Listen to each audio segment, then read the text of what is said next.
প্রত্যেকটা এটা শুনতে যত ভালো, এটাকে আসলে অতটা বাস্তব। আপনি বলছেন আদর্শিক কোনো মতবাদ নেই, অথচ আমরা দেখছি আমিরের জামায়াতকে তৎকালীন আপনারা বিএনপির প্রধানমন্ত্রীর সাথে ক্যাবিনেটে বসছেন, সেক্রেটারি জেনারেল ক্যাবিনেটে বসছেন। তো যদি মতের মিল না থাকে, যদি আদর্শের মিল না থাকে, আপনারা ক্যাবিনেটে বসে একই সাথে দেশ শাসন করলেন 5 বছর, সেটা কিভাবে সম্ভব হলো?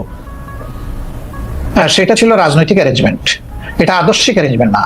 রাজনীতি আদর্শ থেকে বাইরে, তিনটা মন্ত্রণালয় রাজনীতি আমাদের যে স্লোগান, হ্যাঁ না, আমাদের যে স্লোগান, সেই স্লোগানটা হচ্ছে যে মানুষকে সুশাসন দিতে হলে অবশ্যই সৎলোক লাগবে। তো তাদের এই জায়গাটায় দেখেন আপনি যে তারা আলহামদুলিল্লাহ 5 বছর সার্ভ করেছেন কান্ট্রিকে, 3টা মন্ত্রণালয় পর্যায়ক্রমে, কিন্তু তাদের ব্যাপারে কেউ কেউ বিভিন্ন অভিযোগ এনেছেন। অভিযোগ সত্যমিতার এদিকে আমি যাচ্ছি না, কিন্তু তাদের ইন্টিগ্রিটির ব্যাপারে, অনেস্টির ব্যাপারে এবং তাদের ইফিসিয়েন্সির ব্যাপারে কেউ কিন্তু কোনো প্রশ্ন তোলেনি। কারণ তারা এই আদর্শে লালন করে, এই আদর্শে গড়ে উঠেছে। যে স্লোগান তারা দিতেন, তারা সেই স্লোগানের ছিলেন বাস্তব নমুনা। অন্যদেরকে তো ঘর আমরা ঠিক করে দিতে পারবো না, অন্যরা তাদের মতো করে তাদের যেভাবে পছন্দ করেছে সেভাবে। আজকে যদি এখন আপনি বলতে পারেন আজকে আওয়ামী লীগের সাথে আপনার আদর্শিক জোট না হলে আওয়ামী লীগের সাথে আপনার রাজনৈতিক জোট হতে পারে। আওয়ামী লীগের সাথে হবে কিনা এটা বলা কঠিন, কারণ যে আওয়ামী লীগ তার নিজের দেশের মানুষকে, জনগণের কেনা অস্ত্র দিয়ে গুলি চালাইতে পারে এবং গণহত্যা করতে পারে, তাদের তো রাজনীতি করা তো বহু চিন্তা ভাবনা। তো পাকিস্তান আমলে তো পাকিস্তান আমলে 1971 সালে তো আমাদের পয়সা দিয়ে কেনা অস্ত্র দিয়ে বাঙালিদের মারা হলো, কিন্তু জামাত ইসলামী তো তার বিরোধিতা করে নাই। হ্যাঁ, তার বিরোধিতা করে নাই, করেছে, সেই প্রশ্নে আমি আজকে যাব না। দুইটা কারণে যাব না। আমি একজন মানুষ, ফরওয়ার্ড লুকিং মানুষ। আমি ওই যে পিছনের দিকে মানে বেশি দৌড়াদৌড়ি ছুটাছুটি করাকে একটা জাতির জন্য কোনো ইতিবাচক বিষয় মনে করি না। 2 নম্বর হলো, এই ধরনের বিষয়ের যত বেশি চর্চা হবে, জাতি তত বেশি বিভক্ত হবে। একটা বিভক্ত জাতি কখনো দুনিয়া সম্মানের আসনে বসতে পারে না। সম্মানের আসনে বসতে হলে, সত্যিকারের উন্নয়ন এবং শান্তি দেশবাসীকে উপহার দিতে হলে কিছু পয়েন্টে অন্তত পক্ষে সবাইকে একমত হতে হবে, দেশের স্বার্থের ব্যাপার যেখানে জড়িত। তা আমি ওই বিষয়ে যাচ্ছি না। দ্বিতীয়, আমি আরেক কারণে যাব না, যে তখন আমি এনাফ ম্যাচিউর না, বয়সের দিক থেকে আমি বুদ্ধ, রাজনীতিকে অ্যানালাইসিস করার শক্তি আমার ছিল না। আমি এই আঙ্গিনার কেউ ছিলাম না। শফিকুর রহমান মানে ওই আমলে মানে ম্যাচিউর আসতেছি, কথাটা আমাকে শেষ করতে দেন। কিন্তু এটা তো ঠিক যে লাখ লাখ মানুষ মারা গেছে, কয় লাখ মারা গেছে, এই বিতর্কেও আমি যাব না। আমি ওই বিতর্কও পছন্দ করি না। একটা মানুষের যদি নিরীহ মানুষ অন্যায়ভাবে মারা যায়, সেটাও তো অন্যায়, সেটাও তো অপরাধ। সুতরাং এই কাজ যারা করেছে অবশ্যই এটা নিন্দনীয় ব্যাপারে কোনো সন্দেহ নেই। ডক্টর শফিকুর রহমান, এতে আমারও কোনো সন্দেহ নেই, কিন্তু শুধু আমি এটা বলছিলাম যে আমাদের যদি কোনো একটা বিষয় বিশ্লেষণ করার জন্য ওই সময়ের ব্যাপারে যদি যথেষ্ট মানে ওই উপস্থিতিটা না থাকে, আপনি এটা থেকে বলতেই পারেন যে আপনি আসলে ওই ব্যাপারে বলতে চান না। কিন্তু দল হিসাবে জামায়াত ইসলামের নিশ্চয়ই একটি অবস্থান পরিষ্কার করার ব্যাপার রয়েছে, সেটি আপনি আরেকদিন বলছেন, সেটা আমরা আরেকদিন শুনবো। সেটি আমরা একটু গণ অভ্যুত্থানের মুখে শেখ হাসিনার দেশ ছেড়ে পলায়ন, আওয়ামী লীগের নিষ্ক্রিয়তা, এক ধরনের মানে আওয়ামী লীগ দেশের রাজনৈতিক প্রেক্ষাপট থেকে বাদ হয়ে গেছে। কেউ কেউ আমাদের মিডিয়ার ভাষায় কেউ কেউ বলছেন যে একটা -1 হয়ে গেছে। অন্তর্বর্তী সরকারকে নিয়ে কোনো -2 সংখ্যা কি আছে? কেন এই প্রশ্নটি উঠছে সেটিও আমি বলি, যেটা কিছুটা আপনি আগেই প্রশ্ন করেছেন যে আওয়ামী লীগ আমলে কিন্তু আমরা দেখেছিলাম যে বেগম খালেদা জিয়ার চিকিৎসার জন্য বারবার গণতন্ত্রের যে নতুন অভিযাত্রা, তাতে আশা জাগে নিয়ে কি দেখছি আমরা না। তো এইটার ক্ষেত্রে কি -2 কোনো আশঙ্কা আপনাদের মধ্যে রয়েছে কিনা অন্তর্বর্তী সরকারকে নিয়ে? যার যা কিছু আছে, যে যেভাবে পারেন প্রতিরোধ গড়ে তুলতে হবে এবং সকলকে সেইভাবেই নামতে হবে। জামাতে ইসলামী যখন পাকিস্তান আন্দোলন হয়, জামাতে ইসলামী পাকিস্তান আন্দোলনের বিরোধিতা করেছে। যখন বাংলাদেশের স্বাধীনতা সংগ্রাম এবং মুক্তিযুদ্ধ হয়, তার বিরোধিতা করেছে। আজকে তারাই ইউনূসের সবচেয়ে বড় দোষর। এবং এখন নির্বাচন দিয়েছে জামাতে ইসলামী, এখন ঘরে ঘরে যে তাদের মহিলাদেরও পাঠায় দেয়, আমাদের দেশের মহিলাদের কাছে বেহেশতের টিকিট বিক্রি করে। আর এরা নিজেরা বেহেশতে যাবে কিনা সেটারও তো ঠিকানা নাই।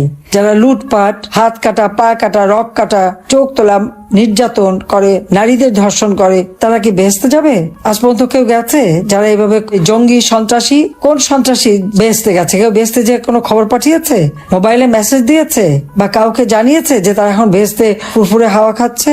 একটাও বেহেশতে যাবে না, তারা সব দোজখের আগুনে জ্বলবে। এটা হলো বাস্তবতা। কাজে আমি আমাদের মা বোন, আমাদের দেশের মানুষকে এটাই বলবো যে ওই বেহেশতের টিকিট বিক্রি করতে আসলে ওটাই জিজ্ঞেস করেন যে ভাই বেহেশতে গেল কি গেল না, জানবো কিভাবে, সেই পথটা আগে বাতলে দেন। সেটা যদি বলতে পারেন তাহলে না বুঝে দেখবো, বা আপনারা কেউ গেছেন, গেল কি না বেহেশতে সেটা আগে জানান। এইভাবে মানুষকে ধোঁকাবাজি, হয়রানি করে যাচ্ছে। অর্থাৎ তারা এখন এমন অবস্থায় নিয়ে গেছে, কবরেও শান্তি নাই ইউনূসের আমলে। আপনারা আজকে শুনেছেন যে মুক্তিযোদ্ধাদের কবরে আগুন দেওয়া, এই ধরনের ঘটনা কিভাবে ঘটায় আমরা জানি না। কবরের থেকে তুলে নিয়ে এসে লাশের উপরে অত্যাচার করে আগুন দিয়ে পোড়ালো। সেইটুকু অলান্দে। আবার এখন কবরে আগুন দিচ্ছে, মানে মানুষকে তো মেরে ফেলে দিচ্ছেই, কবরেও তাদের শান্তি দিচ্ছে না। তো এরা আবার বেচতে যাবে কিভাবে? এদের জন্য তো দোজখের আগুন রয়ে গেছে, বেচতে টিকিট বেচে তো আর তারা পার পাবে না। এইভাবে মানুষকে ধোঁকাবাজি হয়রানি করে যাচ্ছে, অর্থাৎ তারা এখন এমন অবস্থায় নিয়ে গেছে আজ কথা বলার কোনো অধিকার মানুষের নাই, মত প্রকাশের স্বাধীনতা নাই। আমার খুব অবাক লাগে যারা আওয়ামী লীগ আমলে ইচ্ছা মতো লিখতে পারতো, কথা বলতে পারতো, টক শো করতো, ইউটিউবার ছিল, কতটুকু ব্যবস্থা বা কি বিরোধিতা আমরা করেছি। কিন্তু আজকের অবস্থাটা কি? মত প্রকাশের স্বাধীনতা এটা আর বাংলাদেশে নাই। তবে যেটা আছে সেটা Yunus style, doctor Yunus style, যে যা কিছু হবে শুধু ইউনূসের প্রশংসা করতে হবে, আর কোনো সমালোচনা করা যাবে না। আর স্বাধীনতা এনে যারা দিল, বিজয় যারা এনে দিল, তাদের পক্ষে কোনো কথা বলা যাবে না। এটাই হলো বাংলাদেশের অবস্থা। ইউনূস ঘোষণা দিয়েছিল দুর্নীতির বিরুদ্ধে জেহাদ ঘোষণা করবে। যিনি নিজে দুর্নীতিবাজ, ৬,০০০ টাকা বেতনের এমডি পদে চাকরি নিয়ে যে হাজার হাজার কোটি টাকা বানিয়েছে, ৪৮টা কোম্পানির মালিক সে, কিন্তু কোনো কোম্পানি লাভের মুখ দেখে না, ট্যাক্স ফাঁকি দেয়। ৩৮টা কোম্পানির বিরুদ্ধে যখন ট্যাক্স ফাঁকি দেওয়ার মামলা করলো এনবিআর, এবং ইউনূসের বিরুদ্ধে ট্যাক্স ফাঁকির মামলা, মানি লন্ডারিং এর মামলা, দুর্নীতির মামলা, এই সব মামলায় বারবার রিট করে করে এভাবে ওভাবে করে সময় কালক্ষেপণ, আর ক্ষমতা আসার পরেই সব মামলা বাতিল হয়ে গেল, খারিজ। আর এদিকে আওয়ামী লীগের নেতা কর্মী হাজার হাজার মামলা, কয়েক লক্ষ নেতা কর্মীর বিরুদ্ধে মামলা দিয়ে তাদেরকে হয়রানি করা হচ্ছে। এইভাবে চরম ভাবে নির্যাতন চালিয়ে যাচ্ছে। তাদের নিষিদ্ধ করেছে আওয়ামী লীগকে, নির্বাচনও করতে দেবে না। কারণটা কি? কারণ আর কিছুই না, আমরা আমাদের কর্মের মধ্য দিয়ে জনগণের আস্থা বিশ্বাস অর্জন করেছি। আওয়ামী লীগ ক্ষমতায় থাকা মানে হচ্ছে জনগণের জীবনের শান্তি নিরাপত্তা ফিরে আসা, অর্থনৈতিক সচ্ছলতা পাওয়া, তাদের জীবনটা উন্নত হওয়া। সেখানেই এদের আপত্তি। দেশের মানুষ লাঞ্ছিত হবে, দেশের মানুষ দরিদ্র থাকবে, দেশের মানুষ শোষিত বঞ্চিত হবে, তবেই না ইউনূসের ব্যবসা বাণিজ্য ফুলে ফেঁপে উঠবে। এটাই তো বাস্তব কথা। কাজে তার অধীনে নির্বাচন কখনোই অবাধ নিরপেক্ষ স্বাধীন হতে পারে না। আর যেখানে অস্ত্রধারী সন্ত্রাসী, তাদের হাতে দেশের না ভোট নিরাপদ, না ভোটার নিরাপদ, কেউই নিরাপদ না, না দেশের মানুষ নিরাপদ। অন্ধ, প্রতিবন্ধী, খেটে খাওয়া মানুষ, আমার মনে হয় ভিক্ষুকরাও এদের কাছ থেকে রেহাই পায় না, তাদের কাছেও চাঁদা নেয়, তারা কি পারে সেটাই তারা খুঁজে নেয়। এই অবস্থার মধ্য দিয়ে দেশটা চলছে। আওয়ামী লীগ ২০০৯ সাল থেকে ২০২৪ সালের আগস্ট মাস পর্যন্ত ক্ষমতায় ছিল। প্রত্যেকটা গ্রামকে আমরা উন্নত করেছি। আমার গ্রাম আমার শহর, ঠিকই আমরা শহরে উন্নত করে দিয়েছি। যোগাযোগ ব্যবস্থা, মোবাইল ফোন, ডিজিটাল সিস্টেম, আমাদের তরুণ সমাজের জন্য কর্মসংস্থান ব্যাপকভাবে আমরা করেছি। দেশের মানুষের জীবনের নিরাপত্তা, শান্তি আমরা এনে দিয়েছি। মানুষ আরো সুন্দর জীবনের স্বপ্ন দেখতে শুরু করেছিল। তবে আমাদের দেশে অনেকেই ভেবেছিল যে ইউনূস ক্ষমতা এসে এই দেশটাকে বোধহয় আরো উন্নত করবে, সেই আশাই ছিল। শুধু দেশে না, ইউনূস এই যে অবৈধ অর্থ উপার্জন করেছে, এটা আবার কেউ কেউ জিজ্ঞাসা করেনি, কিন্তু সেই অর্থ দিয়ে লবিস্ট রেখে রেখে তার নিজের একটা ভাবমূর্তি গড়ে তুলেছিল। সেই মুখোশটা এখন খুলে গেছে, সকলের কাছেই খুলে গেছে। ইউনূসের যে বিভৎস চেহারা, এই চেহারাটা আজকে সকলের কাছে আরো স্পষ্ট হয়েছে। ধরুন ওই যে আইসিটিতে আমাদের বিরুদ্ধে মামলা এবং তার রায় দেয়া হলো, শুধু আমি না, আমি, রেহানা, আমাদের 5টা ছেলে মেয়ে কেউ রেহাই পাচ্ছে না। পূর্বাচলের 10 কাঠা জমি কিনলাম দেখে বিরাট অপরাধ করে ফেলেছে, তাই 6-7 বছর জেল দিয়ে দিয়েছে।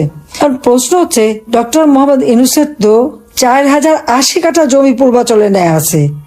কাজে আজকে আমি জানি আমাদের নেতা কর্মীরা অত্যন্ত কষ্টের মধ্য দিয়ে আছেন। যতটুকু আমার সাধ্য আমি আছি আপনাদের পাশে, যত দূরেই থাকি আমার মনটা তো বাংলাদেশেই পড়ে থাকে, এবং আমি সারাক্ষণ চেষ্টা করি আমার দেশের মানুষের কথা শুনতে, বলতে এবং যতদূর পারি সাহায্য করতে। এবং এই ক্ষেত্রে আমাদের প্রবাসীরা যথেষ্ট ভূমিকা রাখছে। কাজে আজকে যারা চরমভাবে নির্যাতিত, তাদের পাশে দাঁড়াবার জন্য যারা বিত্তশালী বা আমাদের প্রবাসী সকলকে আমি আহ্বান করব, আর আমাদের সাধ্যমতো যা পারি আমরা সহযোগিতা করব। দেশে কোনো আইনের শাসন নাই, বিচার ব্যবস্থা তো লাঠিসোঁটা অস্ত্র দিয়ে প্রধান বিচারপতিকে পদত্যাগ করে বিচার বিভাগ ধ্বংস করে দিয়েছে, দেশে কিছুই নাই। কাজে এই অবস্থায় দেশ চলতে পারে না। এর থেকে দেশকে মুক্ত করতে হবে। কাজে শত নির্যাতন সত্ত্বেও আজকে আমাদের তৃণমূল পর্যায়ে নেতা কর্মীদের যে মানসিক শক্তি আমি দেখি, এরপরেও তারা আমার কথা চিন্তা করে। মুক্তিযোদ্ধা জাদুঘর লুটপাট করে ভেঙে চুরে শেষ করা হলো। সারা বাংলাদেশে মুক্তিযুদ্ধের সমস্ত স্মৃতিগুলি একে একে ধ্বংস। মুক্তিযোদ্ধাদের চরমভাবে অপমান, নির্যাতন এবং মুক্তিযোদ্ধা আমাদের যারা নেতাকর্মী সব জেলে, কারাগারে, আর সেখানে তারা বিজয় দিবস করে। এটাই হচ্ছে সব থেকে বেশি, মানে বাংলা জাতির সাথে এর থেকে বড় মস্কার আর কি হতে পারে। যারা স্বাধীনতা এনে দেয়, বিজয় এনে দেয়, তারা অবাঞ্ছিত হয়ে গেছে, আর যারা বিরোধিতাকারী তারাই এখন হর্তাকর্তা বিধাতা। কাজে এই অবস্থা থেকে দেশকে মুক্ত করবার জন্য আমি জানি সবাই খুব কষ্টে আছেন। এই কষ্টের মধ্য দিয়েও আপনাদের ভিতরে যে সাহস, তেজ আমি দেখতে পাচ্ছি, যে প্রত্যয় দেখতে পাচ্ছি, সেটাই আমাদের শক্তি। এবং এই শক্তি নিয়ে যার যা কিছু আছে যে যেভাবে পারেন প্রতিরোধ গড়ে তুলতে হবে এবং সকলকে সেইভাবেই নামতে হবে।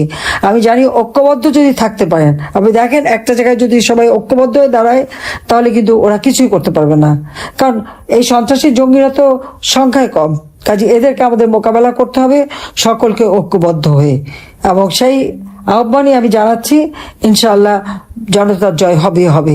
এই অন্ধকার কেটে যাবে, নতুন সূর্য উদিত হবে, অন্ধকারের পূর্বাকাশে উঠবে আবার দিনমণি। সেই মুক্তিযুদ্ধের গান একটু স্মরণ করেন। সবাইকে ধন্যবাদ। জয় বাংলা, জয় বঙ্গবন্ধু, বাংলাদেশ চিরজীবী হোক। খোদা হাফেজ।